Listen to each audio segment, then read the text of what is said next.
I'm Christina, 25 years old, and I mostly keep to myself.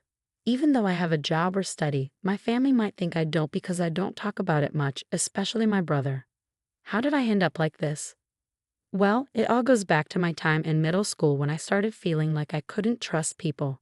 It's not just one thing that caused it, but mostly because I felt ignored. I guess people didn't find me interesting because I was always into machines. I've always enjoyed messing around with computers, and I was pretty good at it, which helped out at home. But then my school grades dropped because I spent more time with computers than with friends, and my parents got worried. When I finished elementary school, my parents started telling me off, saying, "Stop spending so much time with those machines." During middle school, as my parents kept scolding me, I started feeling like I shouldn't pursue my interests. So whenever I had free time from school, I'd hide in my room to avoid my parents, cutting off contact with the outside world. This made more people think I was strange or risky, and I started feeling isolated even at school. The only person who supported me was my brother Keith. He always knew how to cheer me up and keep me going. With his help, I finished school. But I didn't go to high school. Instead, I did computer jobs from home. When I was about 16, I got a part-time job, and with the money I earned, I bought old computers to take apart and rebuild from scratch, just the way I liked. My hobby became a business opportunity, and by the time I hit 20, I was making and selling computers. Soon, I started my own business, offering affordable computers, and became quite well known. By the time I turned 25, I'd made a decent amount of money. I even started contributing $2,500 to my parents' household each month and still had money left over. Even though I tried explaining my job to my parents, they didn't get it. After a few arguments, they decided that as long as I could support myself, they didn't mind what I did. This meant they stopped interfering and I could live as I pleased at home. But my brother still didn't think much of me. My brother used to be my ally, the one who understood me best when I was in school. He was really kind, but maybe he got tired of his sister, who was still at her parents' house tinkering with machines even after turning 20. Over time, he started treating me harshly whenever he saw me. Since I didn't keep quiet about it, we ended up having more conflicts, and now we're not on good terms. Things got even worse after my brother got married. His wife, who we'd known since high school, never really liked me. After hearing about me from my brother, she didn't want to be my sister-in-law and seemed to influence my brother against me. Because of this ongoing situation, I became known as the troublemaker at home. Even though I stayed in my room most of the time, I felt my heart breaking from all the hostility directed at me, which was different from my parents' concerned words. Suddenly, my parents' home, once a cozy sanctuary despite the criticisms, turned into a hostile environment. I no longer felt comfortable there, and it seemed like my parents were being swayed against me while my allies disappeared. Even though I had my own income and contributed to the household expenses, my brother and sister-in-law, who didn't understand my work, saw me as a burden. They started talking about kicking me out and taking over the house. Feeling disconnected from my brother and his plans, I figured leaving wouldn't make much of a difference. Once I found a new place, I wouldn't have to contribute to household expenses anymore, which meant I could save that money instead. It was kind of a silver lining. As I was thinking about moving out, my brother brought up the topic of inheritance out of the blue. He seemed to think that our parents' financial comfort, despite my lack of a traditional job, was due to their wealth. So when the idea of me leaving came up, he suggested, "Since we'll be taking care of mom and dad, we should inherit their assets. You should give up your share of the inheritance." But the truth was, the reason our parents could enjoy their lives without working was because I was covering their living expenses. I didn't think they could manage without that money, but my brother saw me as nothing but a burden in my room. Despite feeling like leaving was the best option, I decided to ask one more time out of kindness. "Are you really okay with me leaving?" I asked. My brother just laughed and said, "We'd be happy if you left already." It became clear once again how little he understood. I felt sorry for him and his wife, which made me even more determined to leave. A few days later, I was still in my room, and my brother and sister-in-law were relentless in their efforts to get me out.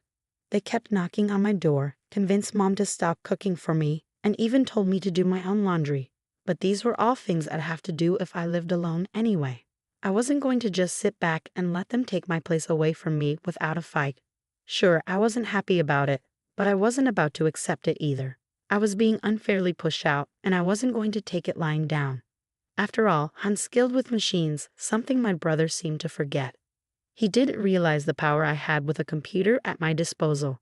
I wasn't the type to quietly obey orders and leave. My brother's marriage, with me as the reclusive sister, was the only chance for our parents to have a grandchild. They were so focused on that, they didn't see how wrong it was for me to leave. So I decided to set up a little surprise for them, a trap that would spring into action as soon as I left the house. After finding a new place to live and completing all the necessary procedures, I was ready to leave my family home. Just before I departed, I left a farewell message for my parents and brother. I've been supporting the family, and you've forgotten all the good I've done. I hope you realize who the real burden on our family wealth is. My parents seemed surprised for a moment, but they probably trusted that my brother would figure things out somehow. They all brushed off my words as bitterness. I knew they didn't take me seriously.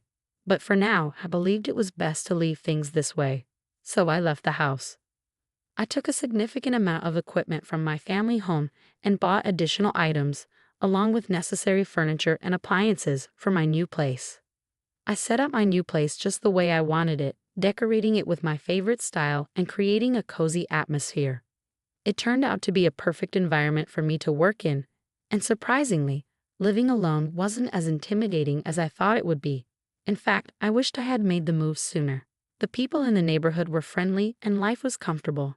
Since leaving my family home and taking care of everything on my own, I've been enjoying myself, trying out new experiences. While I was reveling in my newfound independence, I wondered how things were going back at my family home, especially since they lost my financial support. Then, out of the blue, my mother called. "Hey, Christina, did you do something to our machines?" she asked. "What do you mean?" I replied. "There's something wrong with the computers and electronics," she said. "I have no idea about that," I said, puzzled. "I used to help out for free because we're family, but since you treated me poorly and kicked me out, even though you're my parents, you'll have to pay the regular price," I explained. "What?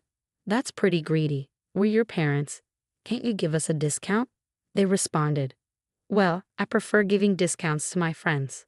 Unlike you, they treat me well," I countered.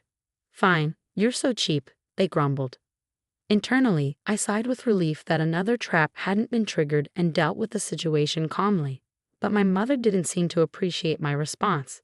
She abruptly hung up, behaving like a sulking child, and even sent a spiteful email implying that mean people lose friends. It made me question who was acting like the mature one. Frankly, it seemed self-centered, if not downright selfish. As for what I did to the family computer, I simply restored all the adjustments I had previously made for free back to their original settings. To someone unfamiliar, it might seem like the computer malfunctioned on its own. When I suggested they contact the company for repairs as an individual, they got upset. But I expected as much, so I let it go. 6 months after leaving home and settling into my new life, my father called me. "I hate to ask, but can you lend me some money?" he said. "What do you mean?" "Lend you money?" I responded. "Your brother and his wife have been spending recklessly. They think we're rich, and they keep complaining, asking for money to buy this or go there," he explained. "I have no idea about any of this. Why do you always come to me with everything? I've heard of daughters who live alone sending money home, but parents asking their children for money? Shouldn't it be the other way around, out of generosity?" I questioned. "It's not that simple," he replied. "Well, even $500 would help," he added. "I'm not giving you anything. I won't lend you money either. I have no intention of financially supporting you anymore," I firmly stated. "Of course, I'll work on your machines if you pay for my services," I replied calmly. "You've really become stingy," they retorted. "I guess Mom was right about you." They went on complaining about my unemployed years, but I didn't let it bother me. I just ended the call.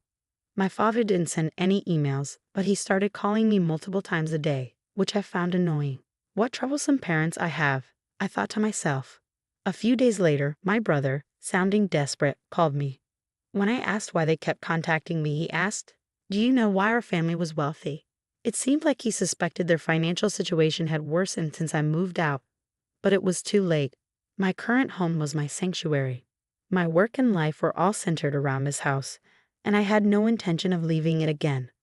Could it be that our family's wealth came from the $2,500 I was contributing each month? I pondered. I didn't have to give that much, but I felt grateful for my upbringing, so I willingly contributed more. But now, why would I continue supporting a home that kicked me out? It didn't make sense, right? So that's when Mom and Dad's finances took a hit. My brother realized. I'm sorry, but even if you asked me to come back, I have no intention of doing so, I replied firmly. I understand now that what happened was wrong. I'm sorry, but it's too late for apologies. I have no plans to have any involvement with you in the future. Please don't call me anymore. Hey, wait, my brother protested, but I ended the call. When I left home, I made a vow never to be drawn back into their drama. Forgiving them wasn't something I could do easily. I decided to cancel my cell phone contract to avoid the constant calls. 5 years have passed since then, and I've moved on. I got married and started a new chapter in my life.